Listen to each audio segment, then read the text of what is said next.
For what I know about Easter from my upbringing as a Catholic was that at Easter, we celebrated the resurrection of Jesus. And what I know about the celebration of the resurrection of Jesus, without that celebration, without Jesus arising from the dead, there could be no Christianity. There would not be a Christmas, there would not be the teachings of Jesus, there would be nothing without the resurrection. That's why the Christian faith is so focused on this day as being the cornerstone, the pinnacle of everything that they believe. So why is that? Because in the resurrection, there was more than this physical beingness. So I want to explore it because it's not that just one man that day resurrected and lived eternally, but it was one man showing the world that this possibility exists, in fact, happens for everyone. You see, the idea of this Easter, this celebration, is that it isn't that Jesus died and was resurrected. Jesus left the physical body, and the consciousness of the Christ went on to express in the next dimension or other dimensions. Because think about this. Life has always been, and life will always be. So life created life out of itself. God created itself individualized as each person in this room. So that aspect of God that said, I want to experience the infinite nature of all that I am, created infinite ways for it to express itself. So it birthed itself as the individualization of each of us and everyone in the world. So as God created everything out of itself, it created it out of itself so that everything that we are is an expression of God. So the mind that we think with is the very mind that God creates with. But that has been hidden within us because we have been brainwashed into believing that there's power is outside of us. Instead, the power is within us. And so we come on this day to celebrate this idea that life is infinite and that the individualization of we are, the consciousness that we are, is forever and ever and ever expanding and becoming more aware of what it is. So as you think about that, this idea that there really is no death, there is simply a movement into another form of consciousness, another form of expression. The easiest metaphor is that of a butterfly. It starts out as a caterpillar. It goes through its process of life. Then it goes into the cocoon, and we believe it's dying. Instead, it merges out as a beautiful butterfly. It is a transformation into another form of existence.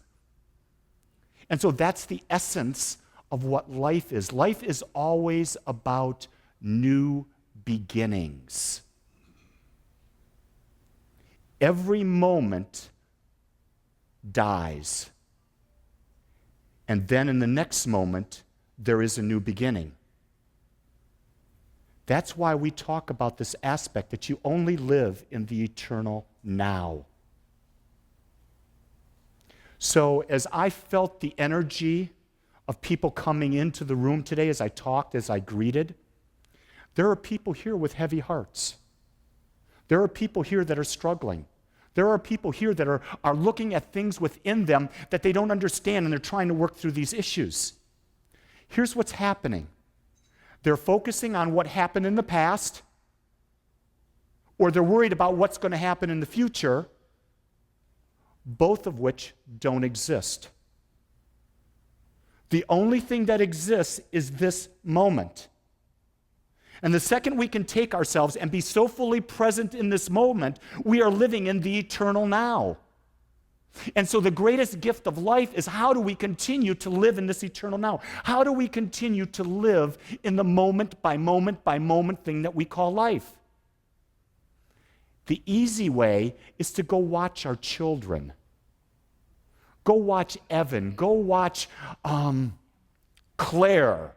Go watch Emma. Do you think these three little kids have any idea of the future? No, they're settled right here, right now. They're over there jamming, and yet they know there's an Easter egg hunt after service. But they're not going to wait. They're going to be so fully present where they're at That they're going to enjoy that. Then when they come here, they're going to enjoy this. And then when they get home, whatever you've got planned afterwards, they're going to enjoy that. You see, that's how life was meant to be lived. It was meant to be centered in this now and be joyful here and then. From the essence, the nature, the energy, the thoughts that we put out there, we build a vibration, we build an energetic field, and we must attract more of that same experience. But if we're in the now worried about the past, we're going to continue to worry about the past. If we're in the now and we're worried about the future, we're going to be in the future. We're never going to be in the now. All healing takes place now. So as Jesus was on the cross, going back to the story before he died, he said, "Father, forgive them, for they do not know what they are doing." He went immediately to the idea of forgiveness, and forgiveness does what? It releases our attention to the past and brings us into the now. So when they make the comment in Christianity, he died for our sins, we go back to the definition of sin, and it's an archery term, and sin simply means missing the mark. In other words, you're pulling your bow back and you're shooting it at a target, and your sin is when you don't hit the bullseye. Okay? So when they say Jesus died for our sins, what they were saying is he gave us the opportunity to pull out another arrow. And if we miss with that arrow, we can pull out another arrow. And how do we do that? We forgive ourselves and we forgive others. Because if you go back to the message of Jesus, and this gets lost, but the only message he ever gave was to love. He said, love God above all else and love thy neighbors as thyself. So when you love the allness of God, then you must love yourself because you are that expression. To the degree that you love yourself, you're able to love others. If you're not loving yourself, you cannot love another person. You cannot love yourself if you don't love God. So what does it mean to love God? It means to love life.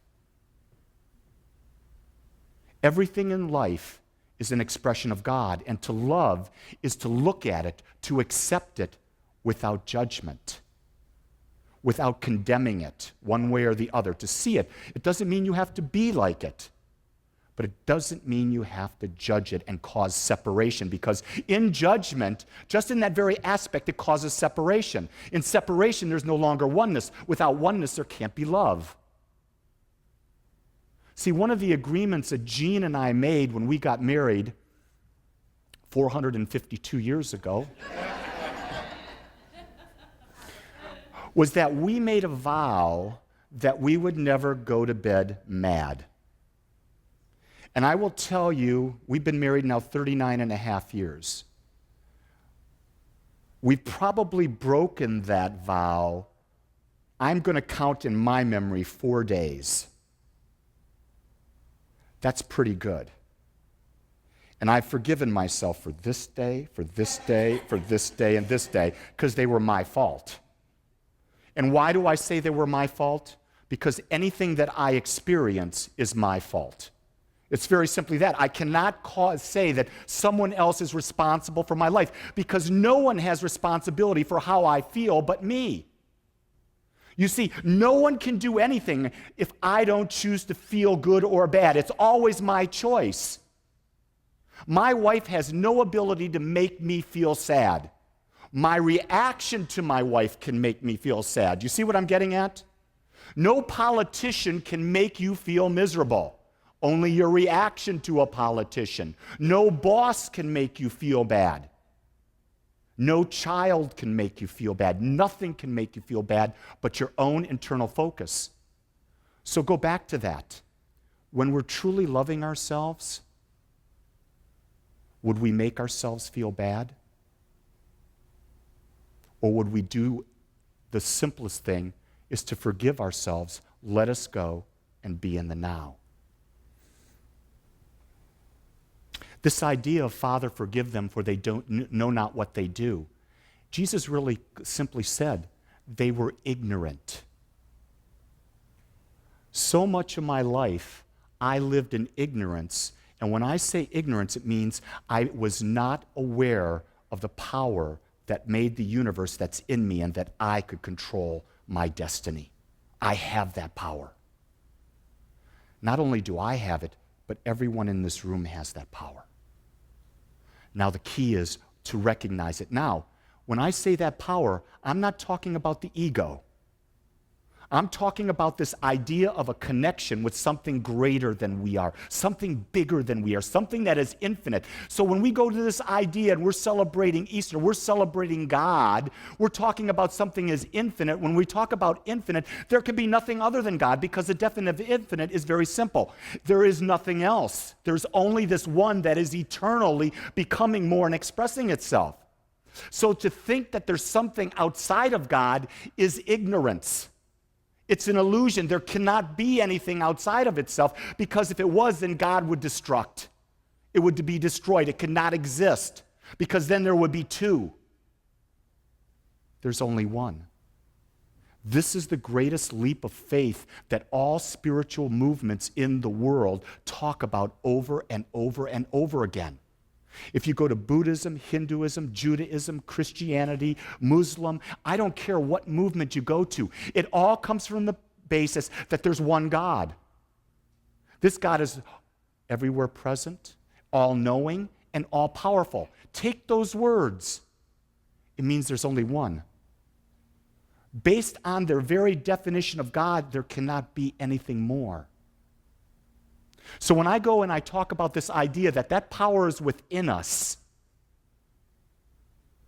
and that when we forgive, we live in the now, and we don't have to have fear because we're eternal, we're always going to be expressing. So think about when you were a kid and you didn't get that one Christmas present and you were whining for the next 2 weeks. For me, it was 7 years old, and it was a fire truck. I didn't get the ladder truck. I got a regular fire truck. And for 2 weeks, I pouted. And I had all these other gifts because I went into judgment. And let me explain a little bit differently about judgment. I went into comparison against something else. And if you've come to Agape, you will understand, and you've heard me say this over and over again, comparison is the death of joy. Anytime you take your good and you compare it and say, I wish I had that other person's good, my good's not enough, you are killing your joy. But it doesn't mean I can't look at someone out there and say, you know, they're having some great experience. I think I'll create some of that for me. But you see, when I say that, I'm not judging it. I'm simply making a discernment. I'm not comparing, well, I wish I had that woman instead of that woman. That's what gets men in trouble. I don't know, they say the grass is always greener. Have you ever heard that before? And so when you go to, what is it, year number 7 and number 8, is there not a race, not a race consciousness, but an overall consciousness that year 7, year 8, isn't that when you get the itch? And that's where men's eyes start to roam and they start to look, and you start to say, well, some people call it a midlife crisis, some people call it this. It affected me. I wasn't aware. I was ignorant. And the eyes start to look. And you start becoming disgruntled. And you start looking for the grass greener. I was smart enough that I had this little Italian mother, 4'11", on the phone when I was about to make the biggest mistake of my life. She just said to me, look at what you got, not what you don't have. Appreciate what you got, not what you think is out there. That caused me to think enough to switch my focus and renew my relationship. Then I had to let go and forgive myself of my past thoughts. So where could I be? In the now. Because if I drag that past forward into the relationship now, the relationship's still over. You see, anytime we take that past that's burdening us, we take it in with us, we're weighted down. When we let the past go, we're free. The last thing that Jesus said when he was on the cross was, "Into your hands I commend my spirit." So what he was saying then was, as I surrender into the Father, as I surrender into the allness of God, as I unite into it, I am free of all this pain of human life. You see, when we surrender into that oneness, first off, to surrender into it, we have to forgive, because otherwise we're dragging along all that past, right? First, we have to be aware that there is this oneness out there, and that's where we go to the idea of meditation. Meditation is simply quieting our mind, allowing ourselves to be, and to express and to experience a greater love. How many people were in spiritual practices? Raise your hands. How many people got a taste of what it was like to be in oneness? Keep your hands way high. It's possible, isn't it? Everyone in this room has experienced being with the divine. It's the best experience you will ever have in your life. And yet, it's the experience we most avoid and don't take the time to do. As I've talked with Paramahansa Prajnanananda, who is an Indian guru who is a leader of Kriya Yoga, he's in the lineage of Paramahansa Yogananda, who wrote the autobiography of a yogi who's world-renowned. Baba says this when he and I were talking. I said, "So how do I get deeper? What do I study?" He says, "There's no more study. Go within and know. Peace be still and know that I am God."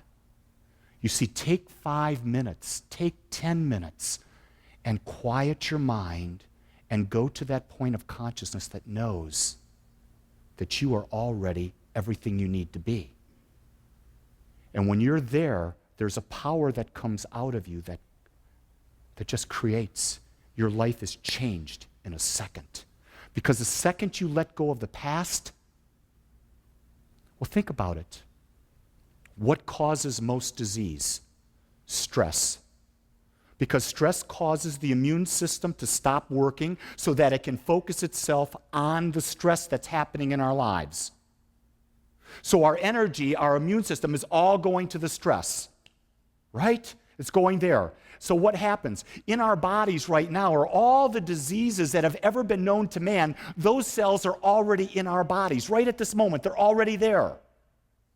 And so when our immune system is going over to fight stress, it's not able to do its natural thing, so wherever we have a weak biological link, it may demonstrate in the form of cancer. It may demonstrate as an ulcer. It may demonstrate as a heart condition. Where the healing takes place is when we release the past, we get rid of the stress, we're in the now. Now the body can do what it was meant to do.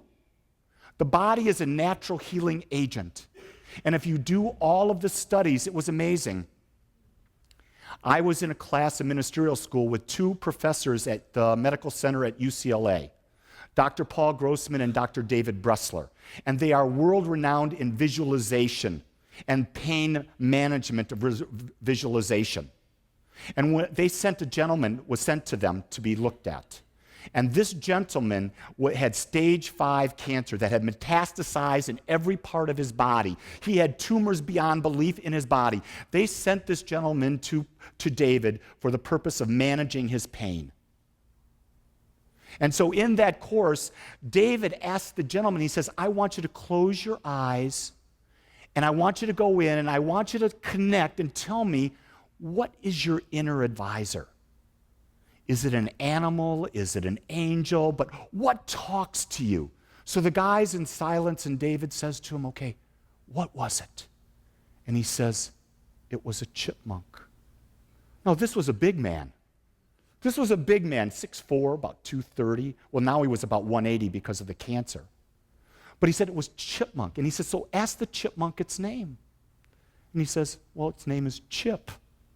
And he sort of got embarrassed because his inner advisor is this little chipmunk. And he says, "Ask Chip if he will help you heal your cancer." And so he went in there and he asked this inner being or inner voice, whatever you want to call it. And he said, "Yes, But the chipmunk said to him, for the next week, I want you to take Cheerios and put raisins in the center of the holes and to eat them for breakfast. And the guy said, you're kidding. Well, David brought him out of the visualization.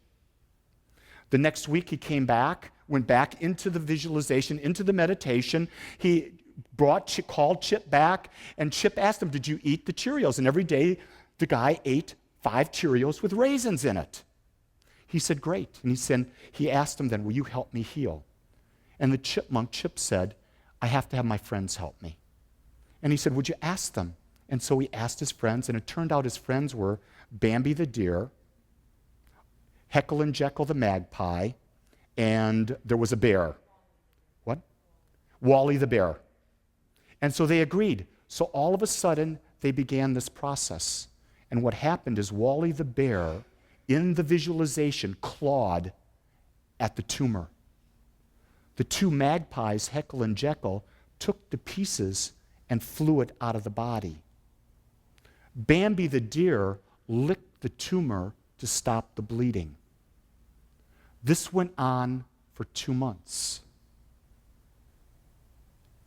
A month later, the doctors found 0 cancer in his body. This man had tapped into an inner beingness of him, into a power within him, regardless of what it looked like, and he did what medical science couldn't do. He used the power of his mind and his body to heal himself. If he can do it, we can do it. If Jesus could do it, we could do it. Remember what Jesus said. He did not say, I am the great exception. He said, this I do and you can do and more when you connect with the Father, when you go within. So this whole idea of Easter is about realizing that life is eternal, there's nothing to fear, that we will always exist, that when we shed this body, the consciousness that we are goes on, that while we're in this physical body, if we take the time to center into the now, do our forgiveness work, release the past so we can be present in the now, and from there go within through whatever means is there, connect into our oneness, and begin to create the life of our dreams. That's the celebration of Easter. That's why we're here. That's why today, put on a crazy hat, take off your clothes, and run naked through the streets. Celebrate life. If people laugh at your body, it's because they don't like their own. You know? This body was our temple. We're supposed to be using this body. We love this body. Because if we didn't love this body, we would not be here in it. So no matter what you look like, you let go of the past, you accept yourself where you are, you go within, and you set an intention to be whatever you desire to be. I promise you, it works. Don't believe me. Test it for yourself.